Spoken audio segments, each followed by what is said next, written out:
Sa mga hindi nakakalimot mag-subscribe sa channel na ito, mag-uumapaw sana ang biyaya mo sa araw-araw. Yun lang po at maraming salamat. Mag-umpisa na tayo. Nangyari ito sa Samar, sa lugar kung saan sinasabing matatagpuan ang Biringan City. Isang mahiwagang lungsod na ayon sa mga alamat ay hindi basta-basta nakikita ng mga karaniwang tao. Sinasabing para lamang ito sa mga piling nilalang, sa mga taong malapit ng kunin, mawala, o sa mga nililigaw ng kung sinong nilalang. Makabago raw ang syudad, mas maganda pa kaysa sa Maynila, pero wala kang makikitang mapa o direksyon patungo roon. Marami nang nagsabing nawala ang mahal sa buhay, kakilala, kaibigan nila sa Samar, at hindi na muling nakita. Ako si Danny, at ang palagi kong kasama noong mangyari yung insidenteng iyon ay si Baste, ang nakababata kong kapatid. Pangingisda ang pangunahing kabuhayan namin. Gabi-gabi kaming pumapalaot. Tahimik lang ang buhay. Hanggang sa may isang gabi na nagbago ang lahat. Dito na kami lumaki at pamilya talaga kami ng mga mangingisda. Kaya pagpatak ng pagbibinata namin, nagkaroon na kami na kanyang-kanyang bangka para makapamalaot ng mag-isa. Alam na namin ang galaw ng dagat, pati na rin ang takbo ng buwan, hangin at alon.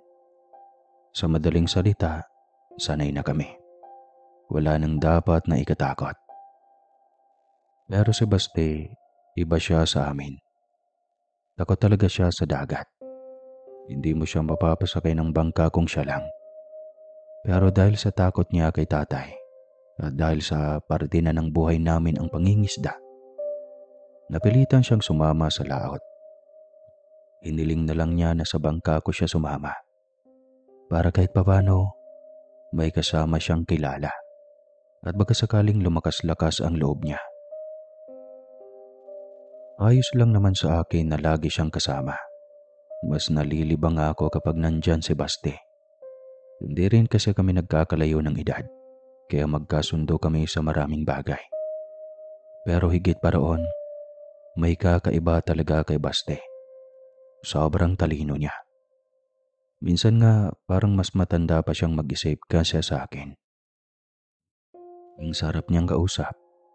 Laging may sagot sa bawat tanong ko. At kadalasan, may mga tanong din siya na hindi ko alam kung saan niya kinukuha. Kung hindi lang siguro dahil sa pamilya kami ng mga mangingisda, malamang mas malayo pa ang mararating ni Baste. Ang talino niya, sayang talaga. Kung nabigyan lang sana ng pagkakataon, baka hindi lang sa dagat ang kinakaharap niya ngayon. Kaso wala kaming pang-aral. Tungkol sa syudad ng Beringan, hindi ko alam kung saan natutunan ni Baste ang mga alam niya. Hindi ko rin alam kung pinag-aralan ba niya iyon o may nagsabi lang sa kanya. Pero ang sigurado ako, napakarami niyang alam. Mga bagay na ni minsan, hindi namin napag-usapan sa pamilya. Mga kwento tungkol sa mga nilalang, mga lugar na hindi nakikita ng karaniwang tao, at mga taong hindi na nakakauwi. Lagi ko ngang inaasar si Baste. Kung totoo yung beringan niyan, bakit hindi natin nakikita? Halos gabi-gabi tayong nasa dagat eh. Minsan pa nga sinasagot niya ako ng, kasi hindi ikaw ang hinahanap nila kuya. Ang lakas pa ng loob kong magbiro noon. Sabi ko pa kay Baste, pag may nagpakitang magandang babae sa akin, kahit pa taga-beringan, aasawahin ko kaagad. Tumawa siya, pero hindi yung tawang sanay akong marinig. Baka hindi mo kayanin kuya. Pag kinuha ka ng isa sa kanila, hindi ka na makakabalik. Sagot niya.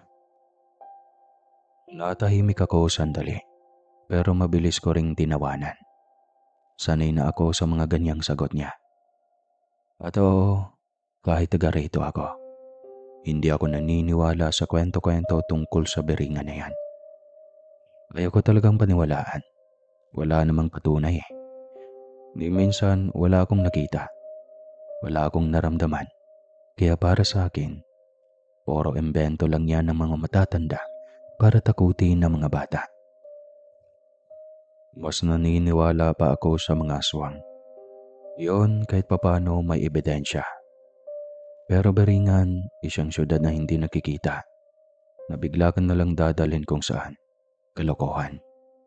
Oo, yun ang akala ko. Isang gabi noon, medyo mahamog sa dagat. Tahimik ang paligid at halos wala kang marinig, kundi ang bayanayad na hampas ng alon sa bangka. Si Bastinon antok na antok na. Ilang minuto lang, tuluyan na siyang nakatulog. Tahimik talaga. Yung klase ng katahimikang parang may hinihintay kang mangyari. Pero hindi mo masabi kung ano. Kaya pinili kong huminto muna sa pagpapaandar ng bangka. Nagpahinga ako. Nakatingin lang sa dilim ng paligid habang iniingatan ang tunog ng hininga ko. Hanggang sa may napansin ako. Isang napakalaking barko. Hindi modernong barko. Luma na. Gawa sa kahoy. Pero sobrang ganda nito. Hindi mo maiiwasang mapatitig doon. Puno ito ng mga ilaw. Pero hindi kagaya ng ilaw ng mga bangkang pangisda. Parang mainit ang liwanag. Parang kandila. At habang papalapit ito, unti-unti akong nakaramdam ng kaba. Hindi ko maipaliwanag, pero parang hindi ko dapat makita iyon. Parang hindi yon para sa mga katulad ko. Mabilis kong binuhay ang makina ng bangka. Agad ko itong itinabi sa gilid, sa layong palusutan ng barko. Kinuha ko ang mga takip namin sa huli, yung ginamit namin pantakip sa isda, at tinakpan ko si Baste. Tinarin ang sarili ko. Pero tiniyak kong may sewang, kaya kahit papaano kailangan kong makita. At sana yun ang hindi ko na ginawa dapat. Pagdaan ng barko sa tapat namin, nasilip ko ang mga sakay nito. At doon ako halos hindi na makahinga. Mga halimaw. Hindi tao ang mga yon. Para silang mga aswang, natatangkad, mapuputla. Mahaba ang mga kuko. May mga matang pula na para bang kayang lumusot sa dilim. Ang iba sa kanila, nakangisi habang may hawak na kung anong pumapalag. Ang iba naman, parang nagkakatuwaan. Pero ang itsura nila, hindi mo tatawaging masaya, kundi mabangis. Para silang may piyesta. Piyesta ng mga nilalang na hindi mo gugustuhin mapabilang. Nanginginig ako. Buti na lang talaga at naisipan kong takpan kami ni Baste. Kung nakita nila kami, alam kong wala kaming laban. Walang makakarinig, walang makakakita, walang makakahanap sa mga bangkay namin. Habang unti-unting lumalayo ang barkong yon, hindi pa rin ako makagalaw. Nanginginig pa rin ang kamay ko habang nakahawak sa takip at nananatiling nakasilip sa sewang ng tela. Sa di kalayuan, sa bandang likuran ng barko, parang may siwang sa dagat. Isang lugar na hindi ko maipaliwanag. Hindi pulo, hindi isla, pero parang pasukan. Parang gate lagosan na mabagal nilang pinapasok. At pagkaraan lang ng ilang sandali, natakpan iyon ng makapal na hamog. Biglaan ito. Parang may humigop ng buong eksena at nabura. At pagkatapos ay wala na ang barko. Wala na ang liwanag. Tahimik ulit ang paligid, maliban sa alon ng dagat. Para bang walang nangyari. Wala na akong pakay kahit mabatukan pa kami ni tatay dahil kaunti pa lang ang huli namin. Sigurado namang maraming huli ang iba ko pang kapatid, kaya kaagad kong inikot ang bangka, paharap sa direksyong pauwi. Pagkababa namin mula sa laot, gigisingin ko na sana si Baste para tumayo at bumaba ng bangka. Pero bago ko pa siya matawag, may lumapit sa akin. Isang babae. Hindi ko alam kung saan siya galing. Wala naman kaming nadadaan ng tao. At kung wala ring ibang bangkang nakatabi sa amin. Ang ganda niya. Yung tipo ng ganda na hindi mo mabibigyang linaw. Hindi pangkaraniwan. Maputi ang balat niya, pero hindi parang mistisa, kundi parang pinakinis ng liwanag ng buwan. Mahaba ang buhok at kahit madilim pa sa paligid, parang may sariling ilaw ang mga mata niya. At habang papalapit siya, parang humihina ang ingay ng paligid. Wala na yung huni ng mga ibon. Wala na ang hampas ng mga alon. Pero hindi ko magawang umatras. Hindi ko rin magawang ibaling ang tingin kay Baste. Naglakad siya papalapit, dahan-dahan, parang ayaw kong matakot. Paglapit niya sa gilid ng bangka, ngumiti siya at mahinhing nagsalita. "Ako si Magindara," sabi niya. Taga rito lang daw siya. Hindi lang mahilig lumabas. Madalas daw siyang sa dalampasigan lang o sa ilalim ng mga puno, kung saan tahimik. Nagulat ako. Akala ko kasi engkanto, multo, o nilalang sa panaginip lang. Pero kakaiba ang presensya niya. May ganda, may lamig, pero hindi ko masabing masama. Lalo pa akong kinalabutan ng sabihin niya. "Nakita ko rin ang barko." Napatingin ako sa kanya. Hindi ko alam kung matutuwa ba ako na may ibang nakakita rin, o mas matatakot ako na may isa pang nakakaalam sa nangyari. "Parehas tayong takot," sabi niya ulit habang nakatingin sa akin. Sinabi niya sa akin na matagal na raw niyang nakikitang dumadaan ang barkong iyan. Hindi na siya nagulat. Alam niya kung saan ito patungo. Sa Beringan. Barko raw iyon ng mga aswang. Hindi raw dapat ito ikinakwento sa iba, lalo na kung gusto kong mapanatili sa piling ng mga buhay. Dahil kapag may ibang nakakaalam, baka ako na mismo ang puntahan ng barkong iyon. At sa susunod, hindi na lang basta pagdaan ang mangyayari. Ayon sa kanya, marahil ay may dahilan kung bakit hindi nagising si Baste noong dumaan ang barko. Hindi raw basta-basta ang lahat ng nangyari. Ang barko at ang mga nilalang na sakay nito ay sadyang sa akin lamang nagpakita. Para bang ako lang ang piniling makakita. Inaya ko na siyang umuwi. Sabi ko, ihahatid ko na siya pauwi. Pero tumanggi siya. Gusto raw muna niyang mapag-isa. Bago siya tuluyang lumayo, sinabi niyang magkita na lang daw ulit kami bukas ng gabi.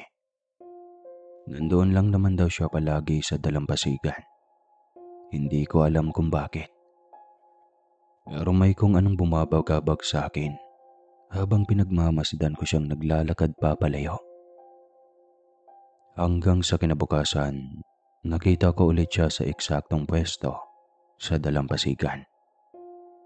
Si Baste, gaya ng dati, mahimbing na naman ang tulog sa bangka. Kaya sinamantala ko ang pagkakataon. Lumapit ako kay Magindara at muli kaming nagkausap. Walang ingay kundi ang hampas ng alon sa pangpang at ang mahinang ihip ng hangin.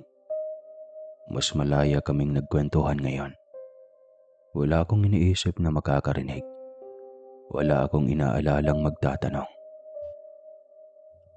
Para bang saglit na nawala ang takot ko sa barkong nakita ko kagabi. Habang tumatagal ang usapan namin, mas lalo kong napagtanto na hindi basta-basta si Magandara. Madami siyang alam, hindi lang tungkol sa dagat, kundi lalo na tungkol sa beringan. Para bang kabisado niya ang mga kwento, alamat, at lihim ng kahit matatanda sa amin ay bihirang pag-usapan. Nabanggit niya ang mga daanang hindi nakikita ng mga tao, mga tunog na naririnig lang ng mga piling tao, at ang mga nilalang na hindi mo gustong makasalubong, lalo na kapag mali ang oras. Alam niya kung kailan dumarating ang barko, saan ito pumupunta, at kung bakit may mga taong hindi na bumabalik kapag nasangkot sa mga kwento ng beringan. Hindi ko man siya tanungin, kusa siyang nagsasalita. Parang may bahagi sa kanya na gustong ibahagi sa akin ang mga lihim na pilit niyang kinikimkim. Habang kami nakaupo sa gilid ng bangka, kita ko sa mga mata ni Magandara ang tapang na bihira ko lang masilayan sa isang babae. Hindi siya takot na magbanggit ng pangalan ng beringan. Kahit pa karamihan sa mga taga rito ay ayaw man lang marinig ang salitang iyan. May kumpiyansa siya sa boses niya habang kunikwento ang mga bagay na sa paningin ng iba ay kathang isip lamang. Ikinento niya kung paanong may mga mangingisdang nawawala nang walang bakas. Mga bangkang lumulubog kahit walang alon, at ang mga batang isinila pero hindi kailanman nakita. Hindi siya nag-aalangan habang binabanggit ang mga aswang na sakay sa barkong kahoy o ang mga nilalang na parang tao pero walang anino.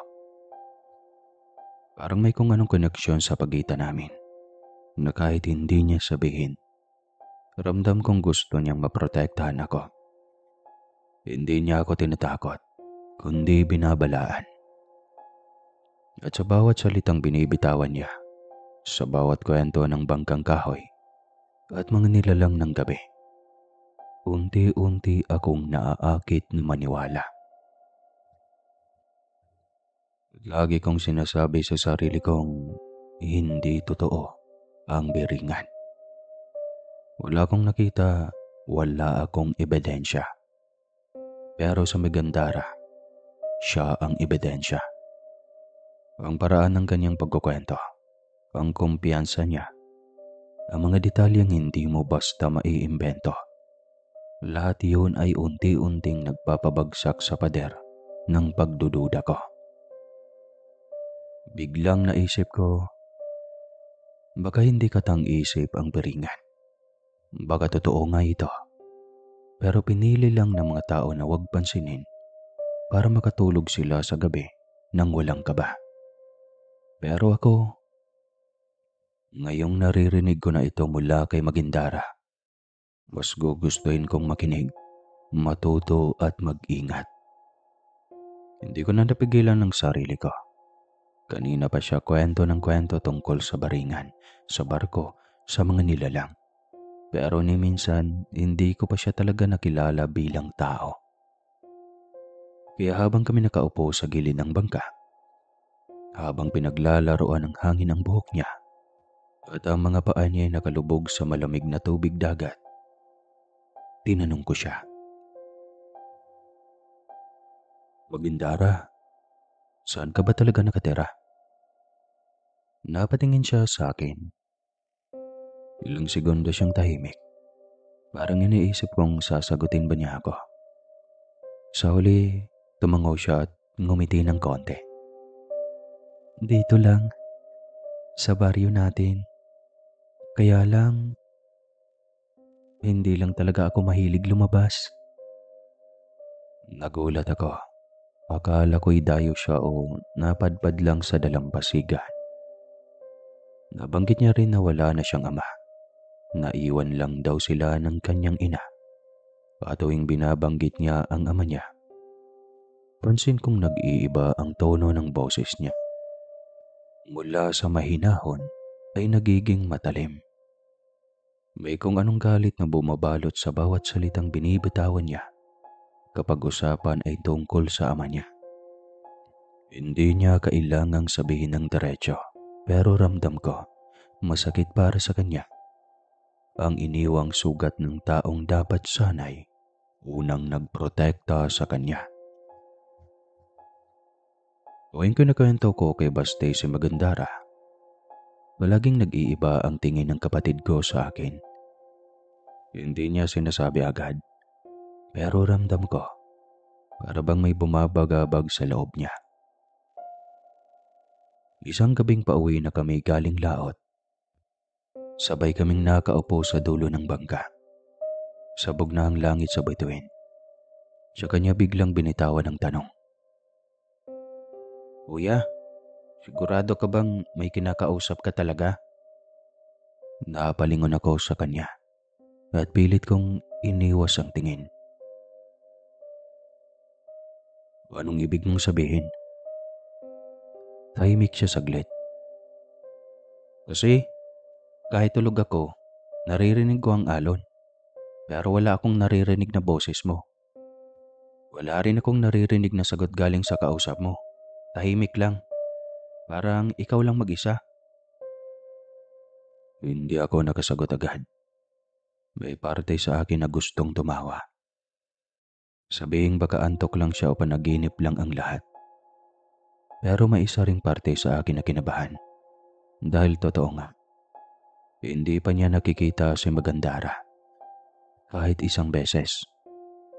At kung totoo ngang naririnig niya ang alon, ang hampas ng tubig sa bangka, pero hindi ang boses naming dalawa ni Magandara, ibig sabihin ba nun, ako lang talagang nakakakita sa kanya. Napapikit ako sa gilid ng bangka, pilit na ngumiti. Baka inaanto ka lang nun ng sobra, Baste. Baka naman hindi mo lang talaga maalala. Pero kahit hindi niya sabihin, alam kong hindi siya kumbinsido. Nakalipas ang ilang araw mula nung huli naming pag-uusap ni Bagindara.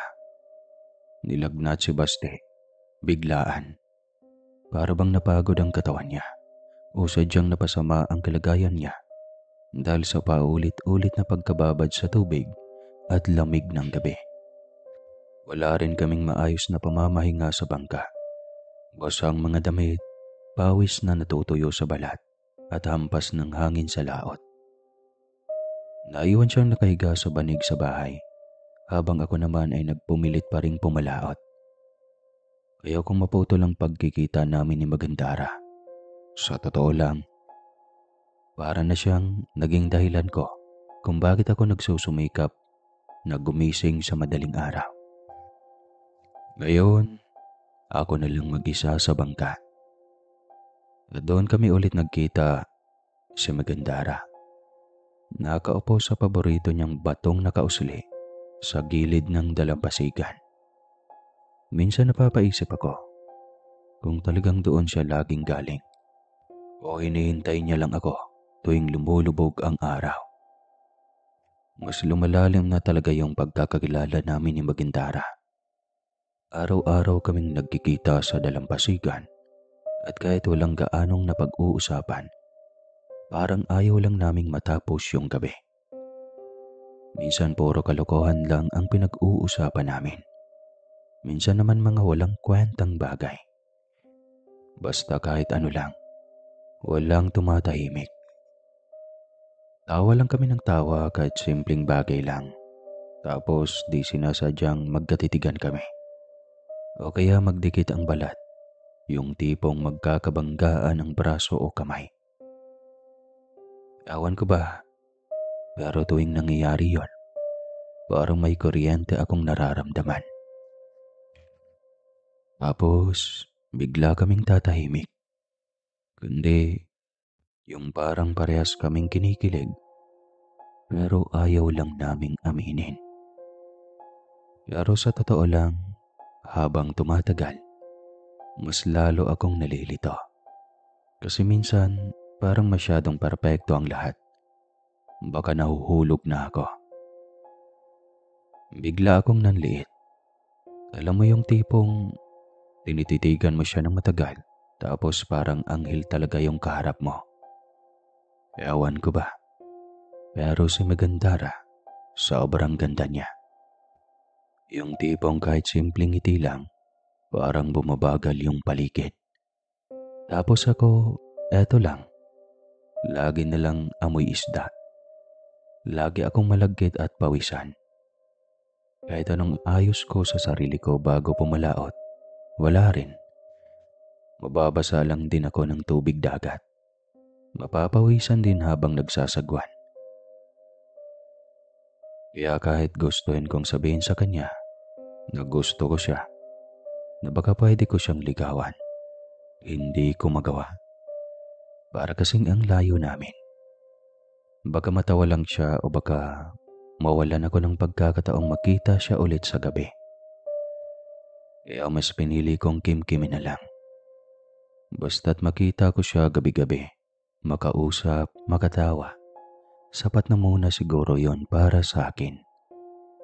Kahit ang totoo, unti-unti na akong nahuhulog. May isang pagkakataon na bigla na lang siyang yumakap sa bisig ko. Naglalakad lang kami sa tabing dagat, tapos bigla siyang sumiksik sa baraso ko. Parang ang lamig ng simoy ng hangin noon, pero ang init ng pakiramdam ko. Sumandal siya sa akin. Gusto ko sanang tanungin kung okay lang ba siya. Pero hindi ko na rin tinuloy kasi baka masira lang yung sandaling iyon. Hindi ko rin inalis yung braso ko. Siyempre, gusto ko nga sanang yakapin pabalik siya. Kaso hindi ko alam kung tama ba. Kaya ang ginawa ko ay nagpautog na lang ako. Di joke lang. Sa totoo lang, kahit simpleng ganun lang. Yung yakap niya sa braso ko habang magkatabi kami sa dalampasigan. Pakiramdam ko para na akong lumulutang. Oh yeah. At tuwing magpapaalam kami sa isa't isa, hindi ko alam kung bakit, pero lagi kong nararamdaman na parang may kumukurot sa dibdib ko. Aray ko. Parang ayaw kong umuwi. Parang gusto ko na lang na tumambay buong gabi sa tabing dagat. Kahit palamigin ako ng hangin o kagatin ng lamok. Basta't kasama ko siya. Basta tuwing paalis na siya, parang ang bigat. Yung tipong gusto ko siyang pigilan, pero wala naman akong karapatan. Natatakot din akong sabihin to kay Baste. Baka lalong isipin ng kapatid ko na nababaliw na talaga ako. Kung tutuusin, baka nga unti-unti na akong nilulunod ni Magindara sa ganda niya. Lumipas ang mga araw, gumaling na si Baste at pagbalik namin sa laot, napansin niya agad na ganado ako sa trabaho. Hindi naman siya sanay na makita akong ganito, kaya parang may kutob na agad siya. Inaasar-asar pa niya ako habang abala sa lambat, pero hindi ko nalang pinansin. Sa isip-isip ko, baka ito na yung pagkakataon. Kaya kinausap ko siya at sinabihan na wag muna siyang matulog mamaya para makita niya si Magandara. Gusto ko rin kasi na makilala niya si Magandara at malaman niyang totoo siya. Hindi lang guni-guni o gawa-gawa ko lang. Pero kahit anong pilit kong paliwanag, parang may kaba pa rin si Baste. Parang hindi siya kampante sa ideya na may nilalang ako na laging kinikita tuwing gabi.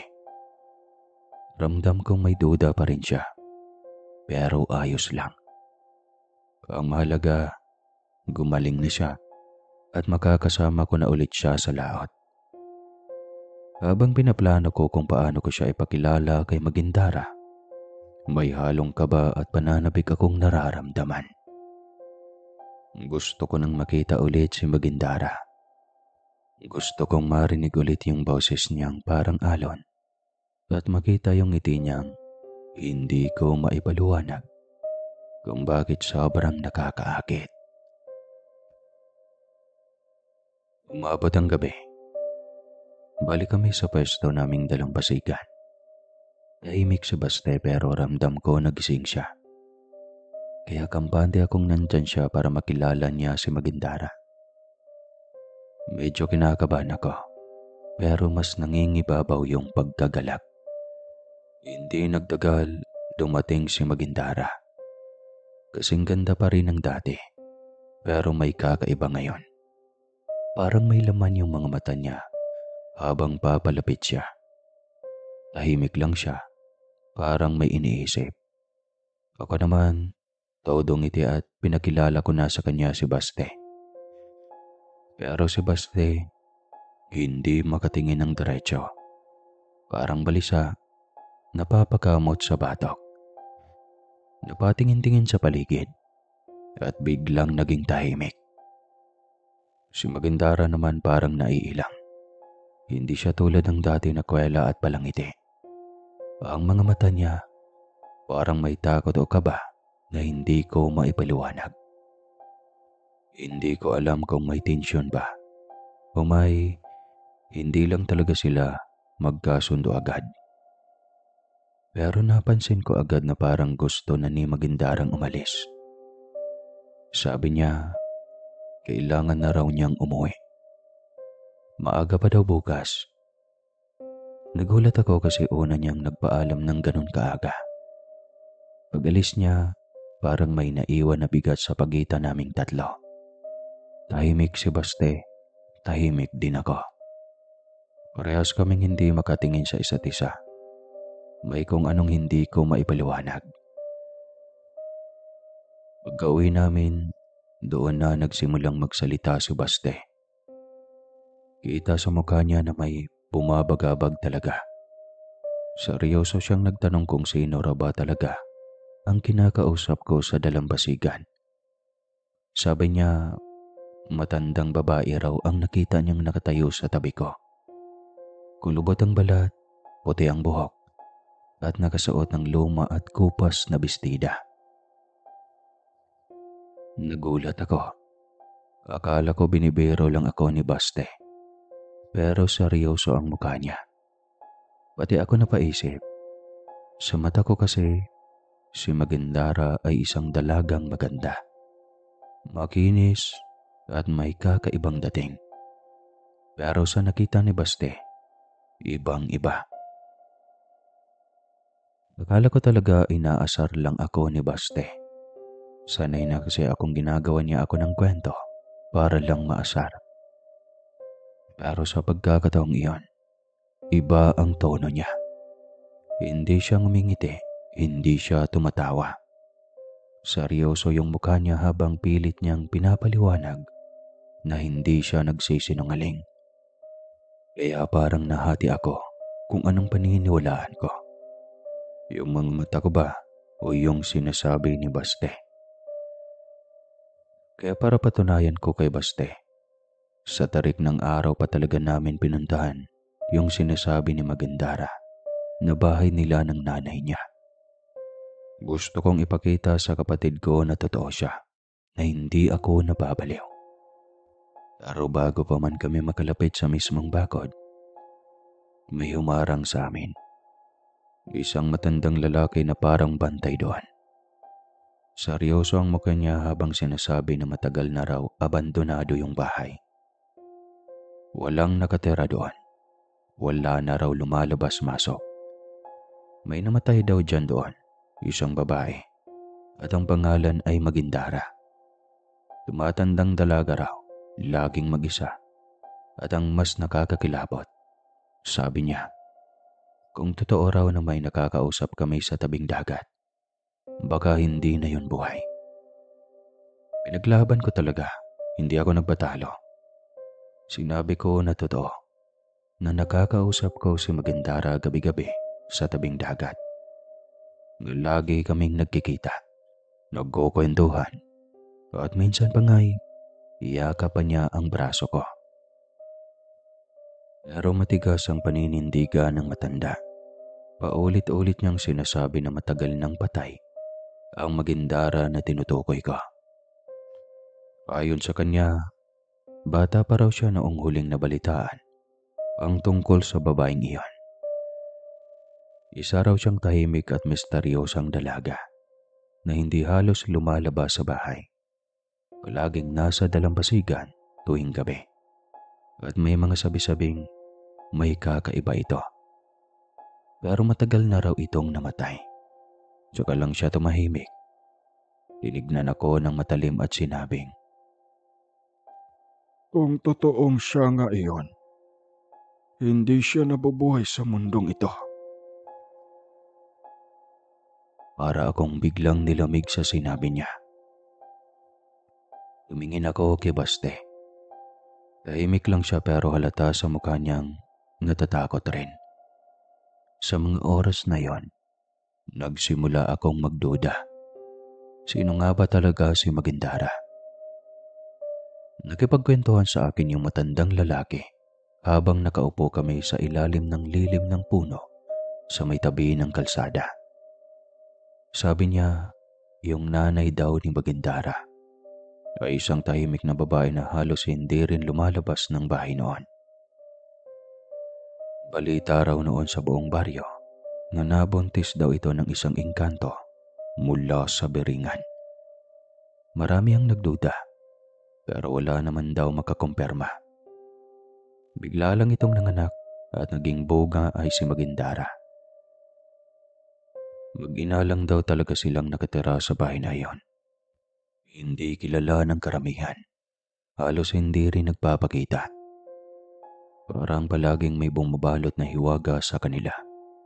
Minsan daw may mga batang naglalaro malapit sa bahay nila na nagsasabing may nakikitang mga ilaw sa loob kahit wala namang kuryente. May nagsasabi ring may naririnig na tawa ng babae sa gabi kahit wala namang bisita. Pagkalipas ng ilang taon, nawala na rin daw ang ina ni Magindara. Hindi nila alam kung namatay o iniwan siya. Naiwan daw mag-isa si Magindara. Lumaki at tumanda siyang nag-iisa sa bahay na yon. Hindi na raw ulit nakita ng marami hanggang sa isang araw. Nabalitaan na lang daw nila na natagpuan siyang wala ng buhay sa mismong kwarto kung saan siya isinilang. Tahimik lang ako habang kunikwento yun ng matanda. Ramdam ko yung pagkaseryoso ng mga salita niya. Hindi ko alam kung matatakot ba ako o maaawa. Pero ang sigurado ako, unti-unting nabubuo sa isip ko ang tanong. Kung tagal nang patay si Magindara, sino yung kasama kong tumatawa gabi-gabi sa dalampasigan? Kaya kinagabihan, kahit ayaw ni Baste at kahit ramdam kong nag-aalala siya, hindi ko siya isinama. Hindi ko na rin kinaya yung tanong sa isip ko. Gusto kong marinig mismo kay Magindara kung ano ba talaga ang totoo. Tahimik ang gabi. Malamig ang hangin. At parang mas malakas ang hampas ng alon kaysa sa dati. Dala ko lang ay maliit na lampara.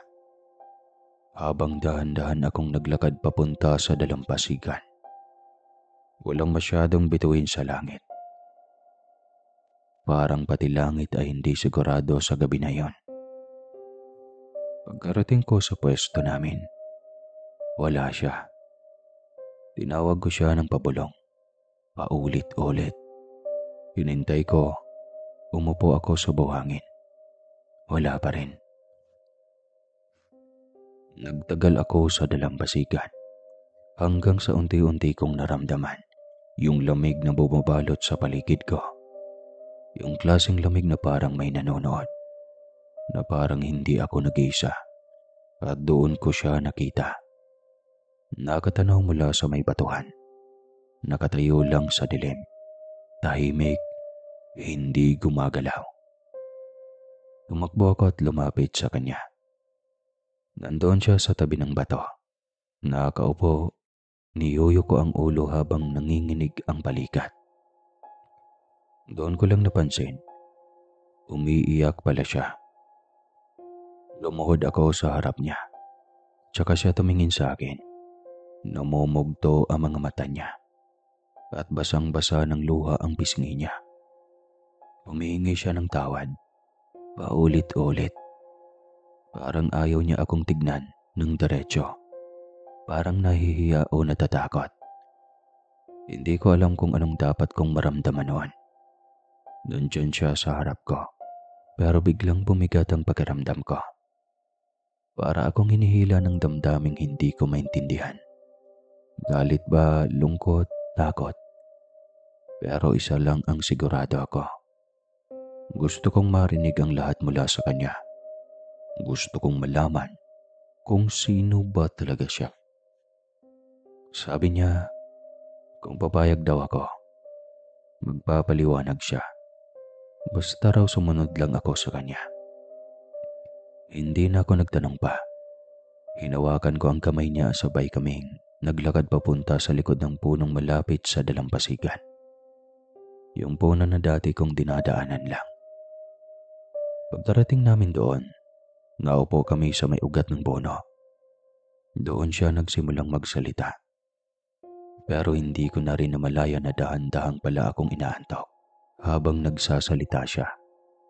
Ang huli kong narinig ay ang mahina niyang boses habang inihimas ang likod ng kamay ko. Pagmulat ko ng mga mata, iba na ang paligid. Hindi na yon ang dalampasigan. Malinis, malinaw. Parang palasyo ang lugar. Parang nasa ibang mundo. Lahat ng tao roon ay parang hindi totoo. Masyadong perpekto. Ang lalaki at babaeng naglalakad sa paligid ay parang mga modelo sa TV. Makikinis ang balat. Matitikas ang tinig at walang kahit kaperasong dumi sa katawan. Tinignan ko si Magindara. Ngumiti siya sa akin. Sabi niya, ililibot daw niya ako. Maganda talaga yung paligid. Parang panaginip. Ang daming ilaw. Kahit walang araw. May mga kalsadang gawa sa parang kristal. Makintab at makinis. Wala kang makikitang basura ni alikabok. Tapos may mga sasakyan na hindi ko alam kung paano gumagana. Kasi walang gulong pero lumulutang. Ang tahimik parang kahit maraming tao ay walang ingay. Ang mga hayop naman ibang klase. May mga ibong kulay lila na sinlaki ng kambing. Lumilipad sa taas ng mga punong parang gawa sa ginto. May hayop na parang usa pero may pakpak. At may mga pusa na marunong tumawa. Si Magindara naman, masaya siyang pinapakita lahat ng iyon. Para siyang tour guide na proud sa lugar nila. Sabi niya sa titig pa lang daw, malalaman mo kung hindi ka taga rito. Tapos napansin ko rin, lahat ng tao nakatingin sa akin. Hindi naman masama pero ramdam mong alam nilang dayo ka. Tahimik, maaliwalas, parang perpekto. Pero sa ilalim ng lahat ng ganda, may hindi maipaliwanag na kilabot. Hindi dahil sa may masama, kundi dahil parang alam mong hindi mo ito dapat nakikita. Parang bawal, pero nandito ka na. Habang nililibot niya ako, hindi ko maiwasang mapaisip kung anong klaseng lugar ba talaga ang napuntahan ko. At kung paano ako magkakabalik. Tapos doon niya sinabi sa akin na hindi rin naman daw niya alam na kapag namatay siya bilang tao, magpapatuloy pala ang buhay nila bilang engkanto. Wala daw nagturo, wala ring nagpapaalala. Ang alam lang niya, isang araw nagising na lang siya sa anyo niya ngayon. Mas maganda, mas makapangyarihan, pero nag-iisa. Noong nabubuhay pa siya bilang tao, takot daw ang mga lalaki sa kanya. Hindi dahil sa masungit siya, kundi dahil sa mga kwento. Na anak daw siya ng engkanto, na may sumpa, na baka raw malason o mawala yung lalaking lalapit sa kanya. Kaya lumaki siyang walang nakakausap na seryoso, walang umiibig sa kanya, walang naglakas ng loob. Kaya nang dumating daw ako, nung nakausap niya ako ng matino at totoo, hindi raw siya nagdalawang isip. Kahit bawal, kahit alam niyang may kapalit, kahit alam niyang hindi ko pa alam kung sino talaga siya. Sabi niya, minsan lang daw dumaan ng ganito. Minsan lang daw may taong nakakakita sa kanila. At sa minsang iyon, pinili niyang maniwala sa posibilidad kahit mali. Noong tinanong ko siya tungkol sa barko, yung barko ng mga aswang na nakita namin ni Baste, bago pa man namin siya makilala, aminado siya. Oo daw, totoo yung nakita ko. At sa lugar daw na yon, doon yun galing. Ang gabi na yon, balak na talaga kaming kunin. Pero pinilit daw niyang pigilan. Nakiusap siya sa kapitan ng barko na huwag kaming galawin. Hindi niya sinabing ligtas kami noon. Ang totoo, muntik na talaga kami ni Baste. Unti-unti, gumaan ang loob ko ulit sa kanya. Habang naglalakad kami sa mga kalsadang tila gawa sa kristal, habang dinadaanan namin yung mga tanawin na parang kuha sa panaginip, hindi ko namalayan. Nakangiti na ako. Para kaming magkasintahan, magkahawak kamay, nagtatawanan, parang kami lang ang tao sa buong lugar. Lahat ng pagdududa ko nawala. Hindi na mahalaga kung engkanto man siya, kung galing man siya sa kwento ng mga matatanda. Ang importante, masaya ang puso ko at totoong saya na nararamdaman ko. At ang pinakahindi ko inaasahan, hindi niya ako ikinakahiya. Kahit mukha akong galing laot, kahit kitang-kita sa ayos ko na hindi ako taga roon, ipinagmamalaki pa rin niya ako sa mga nilalang na naroroon. Wala akong naririnig na pangutya. Hindi ako tinignan ng masama. Para bang tanggap nila ako dahil kasama ako ni Magindara. Namasyal pa kami ni Magandara sa loob ng beringan. Para kaming nasa ibang mundo. Sa bawat kanto, may kakaibang tanawin. May mga gusaling kasing taas ng bundok na tila yari sa ginto. May mga ilog na kumikislap na parang asul na alon ng kristal at mga ibong kulay pilak na nagsasayawan sa ere habang may musika kahit walang makitang pinanggagalingan. Nagpunta kami sa isang palengke pero hindi karaniwang palengke. Imbis na isda at gulay, ang ibinebenta doon ay mga bagay na hindi ko pa nakita kahit kailan. May botilyang may ilaw sa loob, parang may buhay. May mga prutas na lumulutang sa ere at mga tela na kapag isinukbit mo, biglang nawawala at napapalitan ng kasuotan na para bang galing sa ibang panahon. Pumasok din kami sa isang karnabal. Walang karaniwang rides, pero may gulong, hindi umiikot pero nakakalipad. May maze na kapag pumasok ka, talbas ka sa ibang parte ng lungsod. Tawa kami ng tawa. May isang bahagi ng beringan na parang hardin, pero hindi tulad ng kahit anong hardin na nakikita ko. Ang mga bulaklak doon, hindi lang basta gumagalaw sa hangin. Sumasayaw sila. May mga puno na marurunong magsalita, pero pabulong lang. Para bang nagbibiro. Naupo kami sa ilalim ng isang punong may gintong dahon at doon kami sandaling natahimik.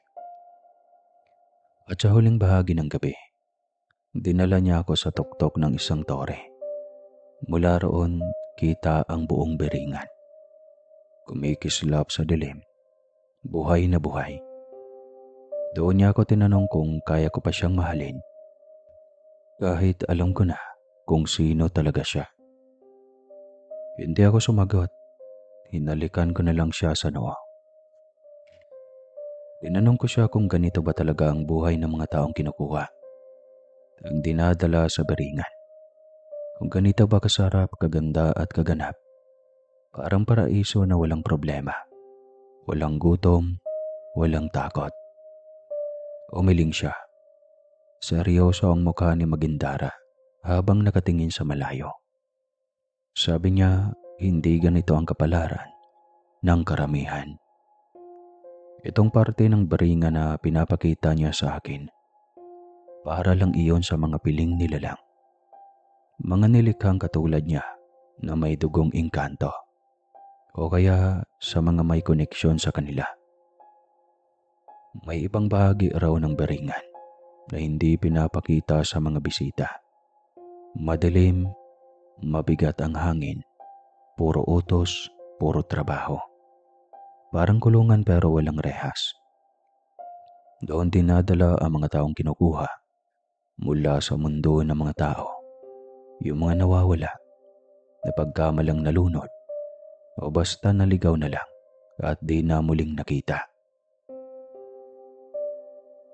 Ginagawa silang tagasunod, sa madaling sabi ay alipin. Katuwang sa mga layunin ng mas nakakataas na nilalang. Hindi raw lahat ng nakakakita sa beringa na ganito at hindi lahat ng nakakakita nakakauwi pa. Sabi ni Bagandara, karamihan sa mga ordinaryong taong nadadala sa beringan, lalo na yung mga hindi kusang sumama o yung mga naloko lang, hindi nagiging panauhin kagaya ko. Nagigising na lang sila sa isang lugar na madilim, masikip at parang walang hangin. Hindi nila alam kung paano sila napunta doon at mas lalong hindi nila alam kung paano makakaalis. Ang mga ganitong tao raw ay tinatanggalan ng alaala o kaya naman pinapaniwala na wala na silang babalikan sa mundo ng mga tao. Unti-unti, binumbura nila ang kanilang pagkatao. Pinagtatrabaho sila sa mga gawaing hindi nila naiintindihan. Sa ilalim ng lupa, sa loob ng mga kuweba, o sa mga palasyo ng mga mas mataas na nilalang. Ilan sa kanila ang nagiging tagalinis ng katawan ng halimaw, tagapangalaga ng mga bagay na hindi pwedeng hawakan ng engkanto, o kaya tagasunod sa mga ritual at seremonyang hindi nila lubos na nauunawaan.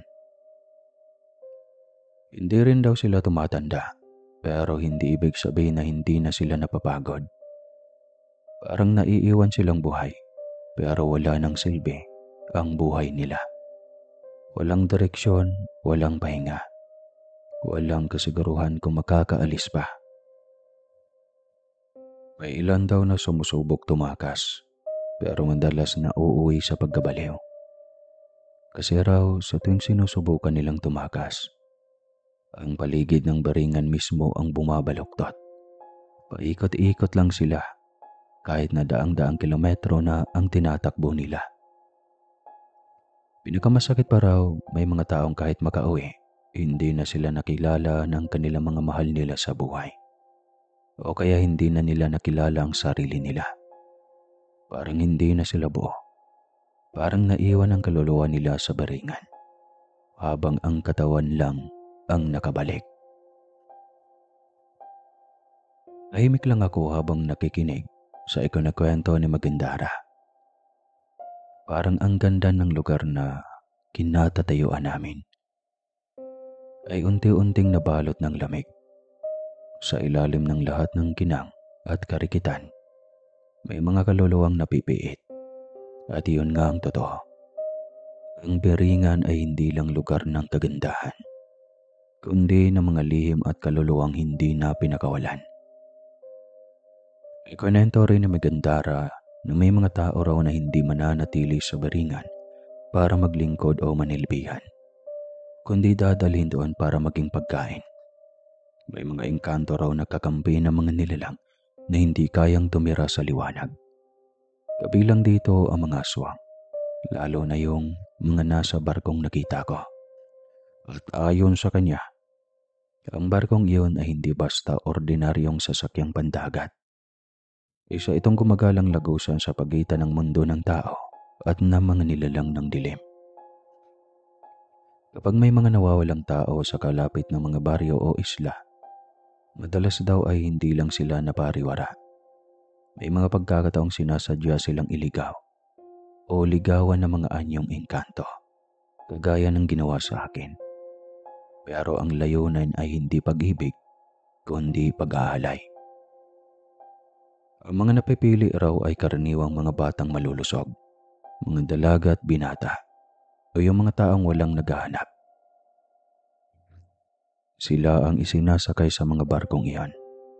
Akala libreng sakay, pero pagkarating sa kalagitnaan ng laot, doon lumilitaw ang tunay na anyo ng mga kasama nila. Matatalim na kuko, mapuputlang balat, mata na walang puti, at halakhak na parang nabubulok. Sa mga lalaking matipuno, kinukuha ang laman. Sa mga babae, minsan daw ginagawang sisidlan ng bagong nilalang. Pero karamihan, pinapatay at pinaghahati-hatian ng mga nilalang sa barko. Lahat ng iyon ginagawa ng palihim. Sabi ni Magindara, minsan daw Katya ay nakakarinig ng iyakan mula sa malayo tuwing sumasapit ang dilim. Iyakan ng mga kaluluwang hindi na makabalik. Mga boses na humihingi ng saklolo, pero wala nang makakarinig. May parte raw ng baringa na hindi nasisikatan ng araw, at liwanag man lang mula sa buwan. Dito dinadala ang mga katulad ng mga alay. Sabi pa ni Magindara, kahit siya ay hindi pinapayagang pumunta doon. May bantay daw ng mga nilalang. Mahaba ang leeg, matatalas ang dila, at makikinis ang balat na parang luyang napakuluan. Hindi sila nagsasalita pero naiintindihan mo agad na kamatayan ang dala nila. Kaya bigla akong kinalabutan dahil kung hindi pala ako napusuan ni Magindara, baka isa ako sa mga nawawalang tinig na humihingi ng tulong sa dilim. Iniba ko na ang usapan nun, kaya ko munang pag-usapan ang madilim na bahagi ng beringan. Ang mga nawawala, ang mga ginagawang alay, at ang mga pinapain sa barko ng mga nilalang. Kaysa magpaikot-ikot pa, tinanong ko si Magindara kung ano ba talagang nararamdaman niya para sa akin. Tahimik lang siya noong una. Nakatingin lang siya sa akin habang may hangin na dumarampi sa mukha niya. Tapos bigla niyang sinabi, mahal daw niya ako. Hindi ko alam kung anong mararamdaman ko nun. Parang may gumaan sa loob ko pero sabay rin na kinabahan ako. Kasi nga naman, engkanto siya. Hindi ko alam kung hanggang saan yung kaya niyang ibigay o kung totoo ba yung lahat. Pero nung oras na yon, wala na akong pake. Nagkatinginan kami, matagal. Tapos ayon, nagkahalikan kami. Yung tipong halik na parang ayaw mo nang matapos. Wala na kaming naririnig. Tahimik ang paligid. Wala ring ilaw maliban sa buwan. Pakaramdam ko parang kami lang dalawa sa mundo. Wala nang beringan. Wala nang tanong. Wala nang alinlangan. Sa mga sandaling iyon na hindi na mahalaga kung engkanto siya o hindi. Ang mahalaga, totoo yung naramdaman ko. At naramdam kong totoo rin siya. Pagkatapos ng halikan namin, bigla siyang naging seryoso. Hinawakan niya yung kamay ko. Tapos sabi niya, dito ka na lang. Magsama na lang tayo dito sa mundo ko. Hindi ko kakayaning mawala ka. Parang tumigil ang oras ko sa sinabi niya. Tinitigan ko siya at ramdam kong totoo yung nararamdaman niya. Gusto niya talaga ako makasama habang buhay. Pero sa halip na matuwa, bigla akong nalungkot. Hindi ko siya sinagot agad. Tumalikod ako sandali. Pinikit ko ang mga mata ko. Naisip ko sina nanay, tatay, at yung mga kapatid ko. Hindi pa ako handang mawala sa kanila. Hindi pa ako handang iwan ang buhay ko para lang sa isang mundo na hanggang ngayon hindi ko pa rin lubusang maintindihan. Bumaling ako pabalik sa kanya at marahan kong sinabi na hindi ko pa kaya. Hindi ko pa kayang iwan yung mga taong mahal ko sa buhay. Tumango lang siya pero nakita ko sa mga mata niya ang lungkot. Hindi siya nagsalita, niyakap niya lang ako ng mahigpit. Parang ayaw niya akong pakawalan. Pagkatapos ng yakap namin, doon ko na siya tinanong ng pabiro pero may halong totoo. Gusto mo na ba akong paalisin? Ngumiti siya ng konti pero may lungkot pa rin sa mata. Ikaw, gusto mo na bang umuwi? Ayaw ko pa. Bitin na bitin pa ako. Sagot ko agad. Nagkatinginan kami. Tapos natawa siya ng mahina. Para kaming nagkakaintindihan. Kahit walang masyadong sinabi. Parang pareho naming alam na sandali lang tong kasiyahan na to. Kaya gusto naming sulitin bawat minuto.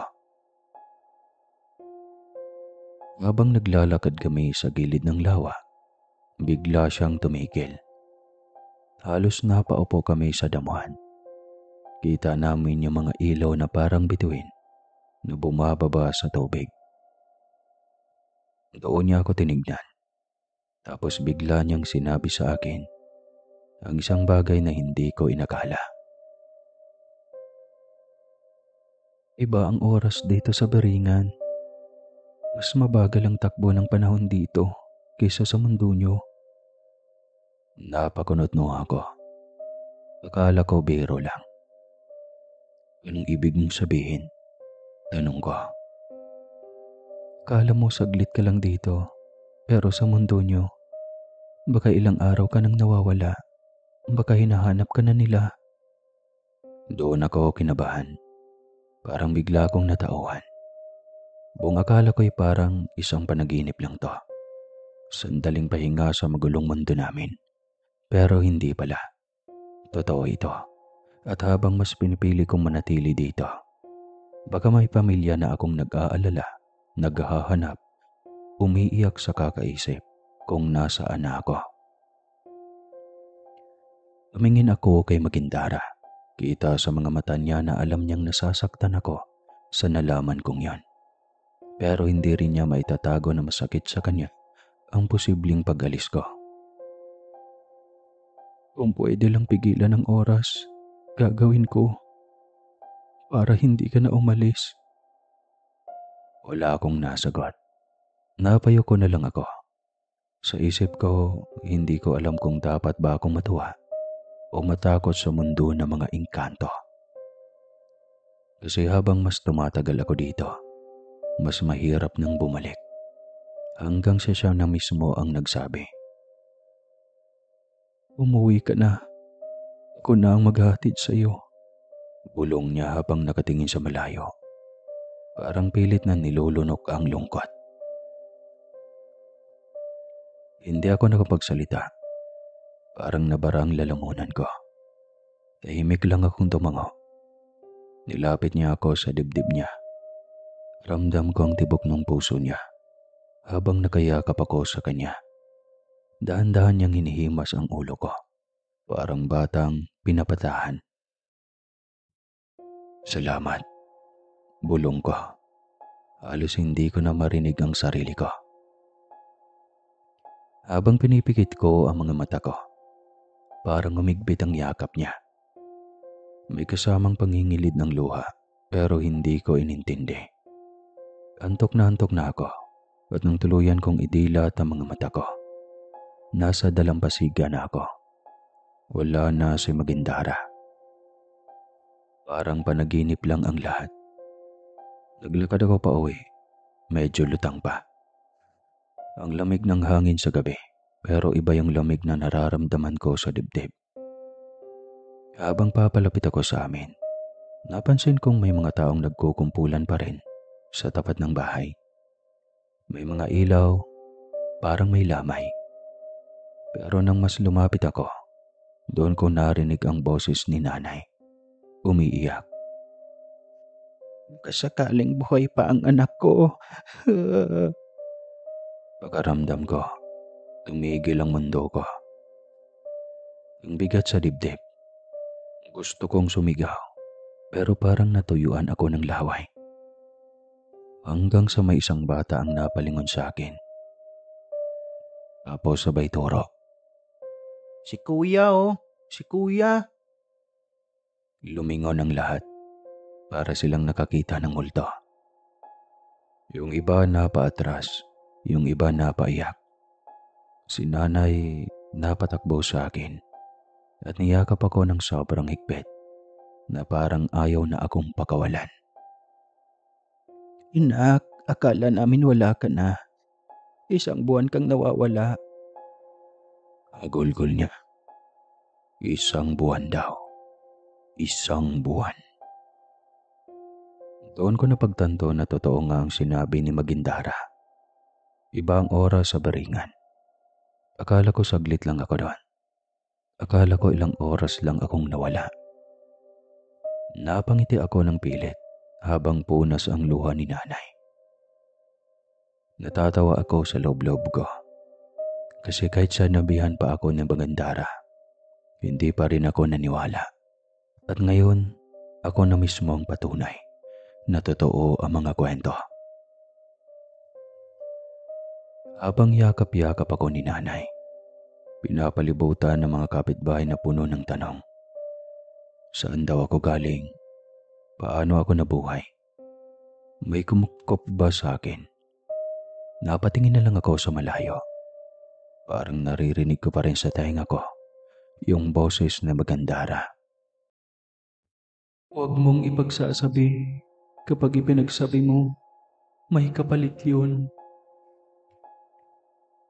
Kaya kahit gusto ko nang ikwento lahat, kung paano kami naglakad sa ilalim ng mga punong parang kumakanta. Kung paano ako nakita sa salamin na suot ko. At hindi na damit pang tao. Kung paano niya ako hinalikan sa gitna ng mga bituin habang gumagalaw ang lupa sa paanan namin. Lahat ng yun, kinimkim ko na lang. Hanggang sa unti-unti nang kumalma ang paligid. Umalis na ang mga osesero. Bumalik na sa kani-kanilang bahay ang mga kapitbahay. At naiwan na lang kami nila nanay, tatay at si Baste. Natahimik lang na nakatingin sa akin. Tahimik siya noong una. Nakaupo lang sa gilid ng hagdan. Hawak yung nakatupi niyang sombrero. Pero halatang naiipon na sa dibdib niya yung mga tanong. Hanggang sa hindi siya nakatiis. Lumapit siya sa akin. Seryoso yung tingin, parang pinipigilan ang inis. Saan ka talaga nanggaling? Tanong niya. Sabihin mo nga sa akin ang totoo, hindi yung mga kalokohan mo. Alam kong may hindi ka sinasabi. Tahimik lang ako. Naiwas ko yung tingin ko. Ewan ko, parang kahit gusto ko. Alam ko kung saan kayo nagpunta. Alam kong hindi siya ordinaryong babae. Hindi mo ko maloloko, kuya. Alam kong may kakaiba. Dagdag pa ni Baste. Napatigil ako. Gusto kong umamin. Gusto kong sabihin sa kanya lahat. Yung lugar na dinala ko. Yung halakhakan ng bawat mga nilalang doon. Yung matatamis na salita ni Magindara. Pati yung mga sigaw ng mga kaluluwang bihag. Pero nanumbalik sa isip ko ang babala. Bawal ipagsabi. Kaya napabuntong hininga na lang ako at tumayo. Wala akong pwedeng sabihin. Baste. Kahit gusto ko. Napakunot noo siya. Ano? Hindi lalong may tinatago ka nga. Hindi ko na siya sinagot. Tumalikod na lang ako at pumasok sa bahay. Kasi alam ko, kahit anong pilit ni Baste, kahit anong tanong pa ng buong barangay, May mga kwento talagang kailangang manatili lang sa'yo, lalo na kung may kapalitang katotohanan. Nagpatuloy yung palihim naming pagkikita ni Magindara. Hindi na araw-araw, pero sapat para bumalik yung kilig, yung saya, at yung koneksyon namin na parang hindi pwedeng putulin. Madalas sa gabi siya nagpapakita, yung tipong tahimik ng paligid. Tulog na ang lahat, tapos bigla na lang siyang lilitaw sa may tabing dagat. Suot pa rin niya yung puting damit na may parang hinabi sa alon o ulap. May mga gabi na inaabutan niya ako ng mga prutas na hindi ko pa nakikita kahit kailan. Makintab, sobrang bango, at parang ginto kung kumikislap sa ilalim ng buwan. Kapag kinain mo, parang lumulutang yung pakiramdam. Pero minsan naman, wala kaming ginagawa kundi humilata lang sa buhangin. Sabay naming pinapanood yung alon na parang may kwento rin. Mula rin nung nangyari yun sa amin ni Bagindara, parang may kung anong nagbago. Hindi ko alam kung anong koneksyon, pero araw-araw na lang. Ang dami kong huli. Para bang may milagro sa lambat ko. Parang kusa na lang lumalangoy yung mga isda papunta roon. Pinagtatawanan na nga ako ng mga mangingisda sa amin. Kesyo raw may alagang engkanto. O baka raw may nagpapakain sa akin. Hindi ko lang sila masagot. Ngumingiti lang ako pero sa loob-loob ko, alam ko kung sino. Hindi ko man sigurado kung regalo ba ito ni Magindara. Dati palaging kinakabahan si tatay kapag hindi maganda ang huli. Si nanay naman halos paulit-ulit ang dasal na may bumili kahit papano sa palengke. Pero ngayon, baliktad. Halos maubos agad ang mga paninda namin bago pa man tumirik ang araw. Minsan nga, inihintay na kami ng suki kahit bagong dating pa lang ang bangka. Nagugulat din ang mga kapitbahay. Sila rin kasi nangingisda pero hindi ganon karami ang huli nila. Sa amin lang parang siniswerte. Hanggang sa unti-unting gumanda na nga ang buhay namin. Kung dati sere-sara ang bubong ng kubo namin at laging tumutulo kapag naulan, ngayon napaayos na namin ang lahat. May bago na rin kaming bangka, mas malaki, mas matibay at may makina na hindi basta-basta. Si nanay hindi na rin kailangang magbenta sa palengke ng mag-isa. Dahil natutulungan na siya ni Bunso. Si tatay, kahit tumatanda na, mas ganado pa ring maglayag kasi hindi na kami tulad ng dati na palaging kapos. Yung mga data naman kasamang nangingisda na dating naaawa sa amin, ngayon nakikita ko na lang na nagtataka. Wala silang masabi pero ramdam kong may tanong sa tingin nila. Bakit parang biglang guminhawa ang buhay namin? Wala talaga akong pinagsabihan tungkol sa amin ni Magindara. Kahit si Baste, hindi ko kinakausap tungkol dito. Minsan, nahuhuli ko siyang nakatitig sa akin na parang may gustong itanong. May mga pagkakataong diretsahan niya akong kinukulit. Kuya, sigurado ka bang wala kang tinatago? Pero pinagtatawanan ko lang at sinasabing baka tinamaan lang ako ng hangin sa dagat. Kaya minsan tulala ako. Alam kong hindi siya kumbinsido, pero hindi ko kayang isugal ang sekreto namin ni Magindara. Hindi ko rin alam kung paano ipapaliwanag lahat ng nakita at nararamdaman ko. Hindi ito kwento para sa kahit sino, kahit pa sa sarili kong kapatid. Pero gaya ng mga kwento ng iba, wala talagang permanente. Sinabi sa akin ni Magindara na may batas daw sila sa mundo nila. Hindi pwedeng panghabang buhay ay ganon kami. Kahit gaano pa daw niya ako kamahal, kahit gaano pa niya ako gustong manatili sa piling niya. Darating din talaga yung panahon na kailangan niyang bumitaw. Sabi niya, bawat pagpapakita niya sa mundo ng tao, may kapalit. May binabayaran siyang lakas. At kung lalampas siya sa itinakdang oras, baka hindi na siya makakabalik pa sa baringan o kaya tuluyan na siyang mawala. Ayaw daw niyang mangyari iyon, pero ayaw din niyang masaktan ako. Kapag dumating yung oras na hindi na siya makakausap o hindi na siya pwedeng bumisita, doon niya ako tinanong kung sasama ba ako sa kanya o hindi.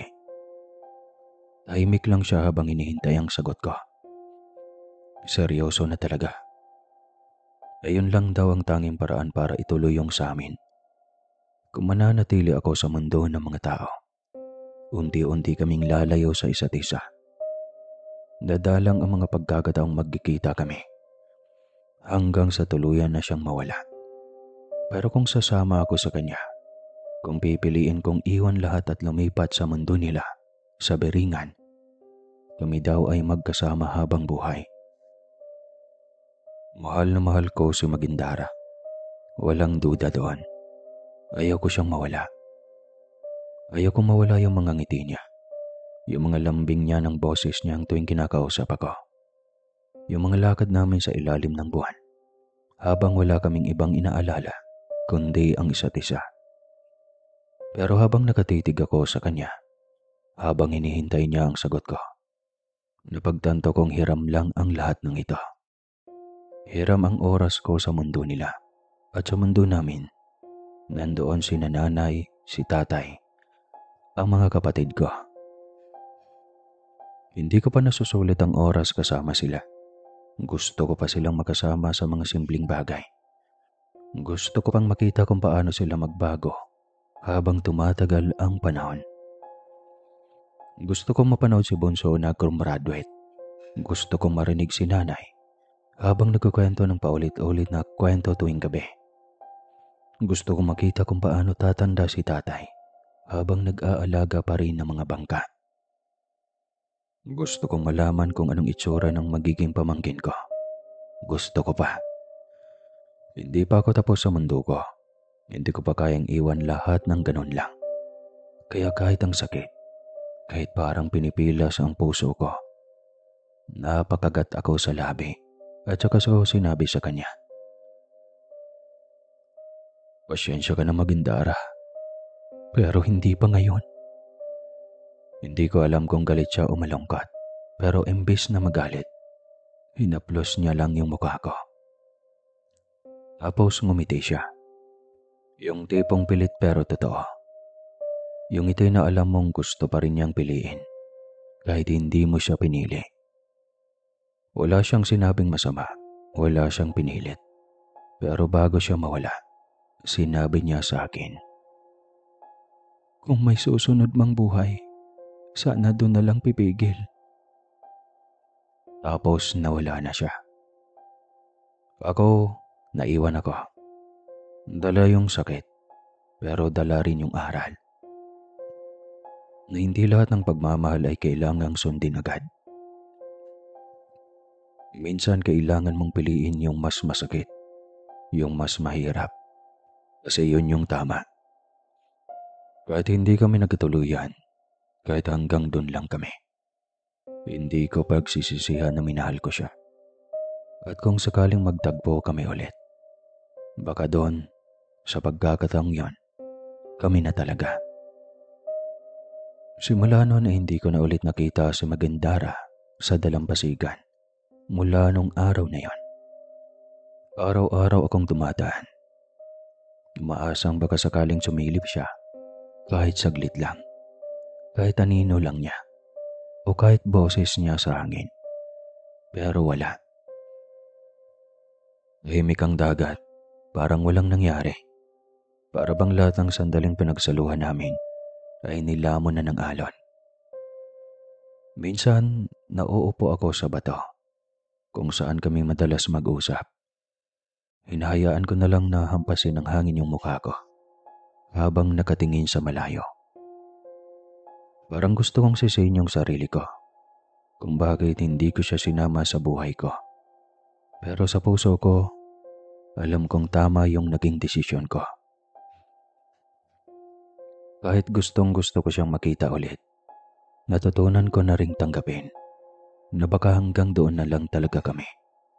At kung sakaling bumalik man siya, baka hindi na rin ako yung taong iniwan niya.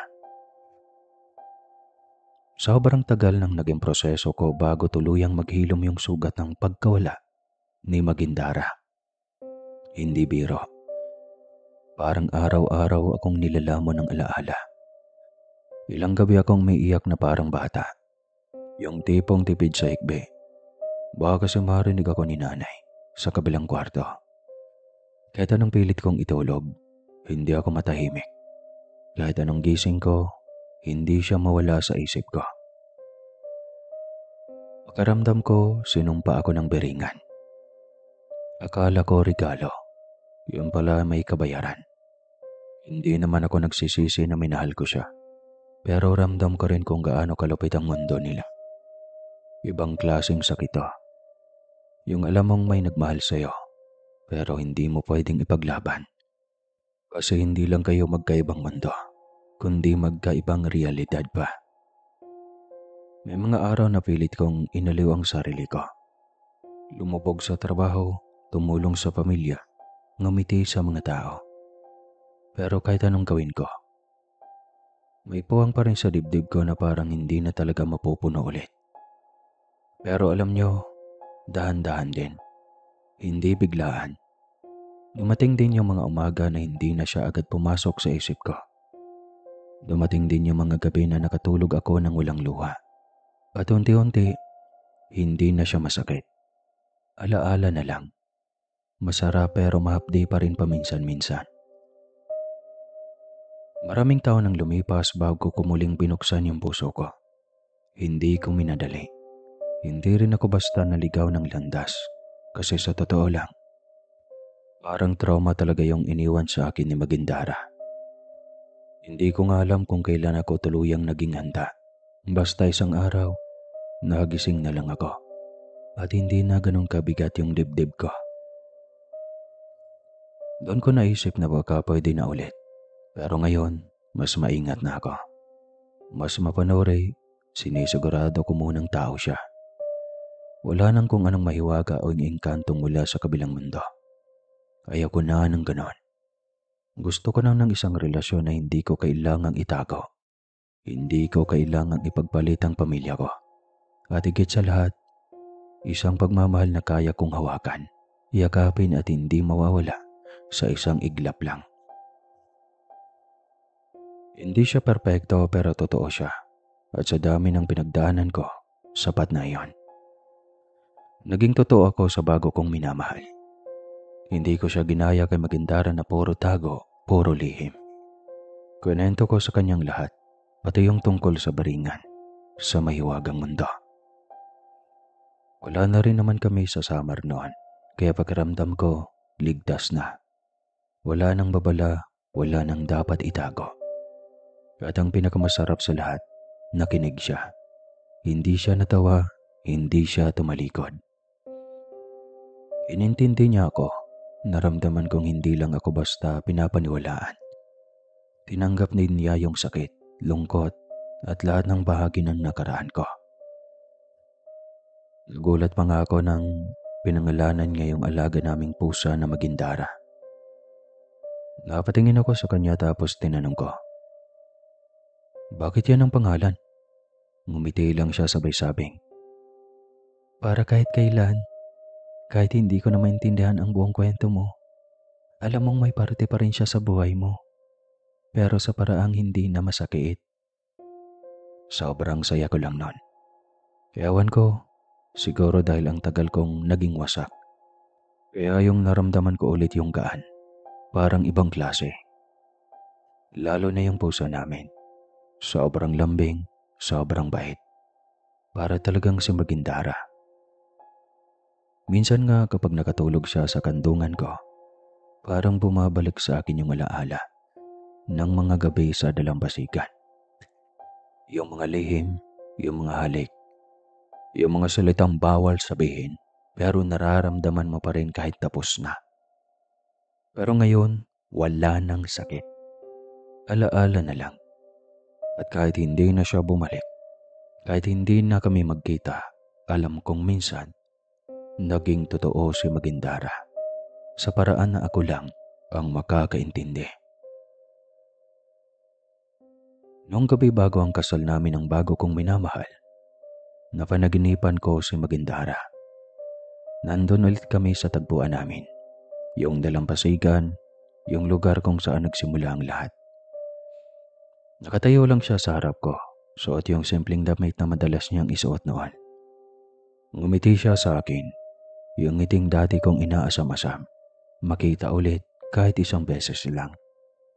Sabi niya, "Masaya ako para sa iyo." Wala akong nasagot agad. Parang nalunok ko yung emosyon ko. Kasi kahit ilang taon na ang lumipas, kahit ilang beses ko nang sinabi sa sarili kong okay na ako, iba pa rin yung pakiramdam na makita mo ulit yung minamahal mong tao man o hindi sa ganong paraan. Pero alam kong ring panaginip lang yon. Isang paalam o baka isang basbas. At sapat na yon. Sa wakas, pareho na kaming malaya. Sa araw ng kasal ko, habang abala ang lahat sa kasiyahan, may halakhakan, may tugtugan, may sayawan. Ewan ko ba, pero parang may kung anong humila sa paningin ko. Parang may presensya akong naramdaman sa di kalayuan. Paggalingon ko, doon sa may puno, malapit sa gilid ng resort, natanaw ko sa Megandara. Nakatayo lang siya, tahimik. Nakasuot ang puting bestida na humampa sa hangin. Hindi siya lumapit, hindi rin siya ngumiti. Pero sapat na yung makita ko siya. Parang gusto niyang ipaalala na nandun pa rin siya, na kahit hindi kami ang nagkatuluyan. Hindi rin niya binawi yung pagmamahal na binigay niya sa akin noon. At siguro, kahit hindi na kami magkasama, nagmamalasakit pa rin siya. Mula sa malayo, mula sa mundo kung saan siya talaga nabibilang. Hindi ko na sinabi kahit kanino. Tinago ko na lang yun sa puso ko. Isang lihim na paalala na minsan, minahal ako ng nilalang na hindi para sa mundong ito. At noong nagkaroon kami ng anak ng asawa ko, napapansin naming palagi siyang parang may kalaro. Tumatakbong mag-isa, tumatawang mag-isa. Minsan pa nga parang may kausap siya sa tabi niya. Noong una akala namin guni-guni lang ng bata. Imahinasyon lang gaya ng karaniwang nangyayari. Pero nang tanongin namin kung sino ang kalaro niya, ang sabi lang niya, "Magandang babae po, may mahabang buhok, mabait siya, lagi niya akong pinoprotektahan." Nagkatitigan na lang kami ng asawa ko tuwing nababanggit yon. Minsan napapaisip ako, baka kahit hindi na siya nagpapakita sa akin, hindi pa rin siya tuluyang lumisan. Baka binabantayan niya pa rin kami. Baka isa yon sa mga paraan niya para iparamdam na hindi naging masama ang desisyon ko, na masaya pa rin siya sa bagong pamilya ko. Hanggang dito na lang po. Maraming salamat at nawawala na ang boses ko.